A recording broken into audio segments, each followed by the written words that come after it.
चंद्रकांत पाटलांनी केलेल्या विधानावर विरोधकांनी टीका केली आहे। जिथे विद्यार्थ्यांना मारहाण केली तिथे त्यांचे ठसे घेता सरकारच्या संवेदना संपलेल्या आहेत असं विजय वडेट्टीवारांनी म्हटलंय। दरम्यान चंद्रकांत पाटील विद्यार्थ्यांवर बोलले नसतील तर अपप्रवृत्तीबद्दल बोलले असतील असं उदय सामंतांनी म्हटलं।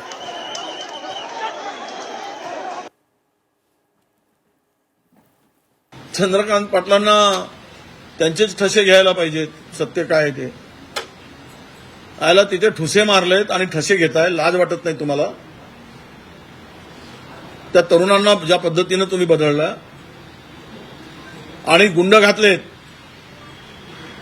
ते भारतीय जनता पक्षाचे गुंडे होते, त्या रॅलीमध्ये घुसणारे आणि दगड मारणारे होऊन जाऊ द्या।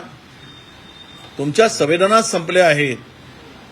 सत्तेमध्ये, सत्तेच्या गर्मीमध्ये तुम्ही संवेदनहीन झालात, म्हणून अशा प्रकारचे तुमच्याकडून उत्तरं येत आहेत किंवा प्रश्न निर्माण होत आहेत आणि हेच या पक्षाला डुबवणारे ठरतील। हे काही नवीन भविष्य सांगण्याची गरज मला वाटत नाही।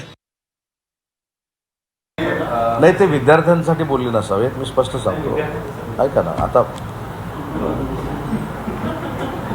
आता कधी कधी अशी परिस्थिती येते की तुमच्या मनातलंच आम्ही उत्तर द्यावं असं कुठं। अगदी आदरानं सांगतो की चंद्रकांत पाटील साहेब हे विद्यार्थ्यांबरोबर बोलले नसावेत, विद्यार्थ्यांबद्दल बोलले नसावेत। विद्यार्थ्यांच्या आंदोलनामध्ये ज्या अप्रवृत्ती घुसल्या आणि त्यांनी हे करण्याचं काम केलं त्याच्याबद्दलही चंद्रकांत पाटील साहेब बोलले।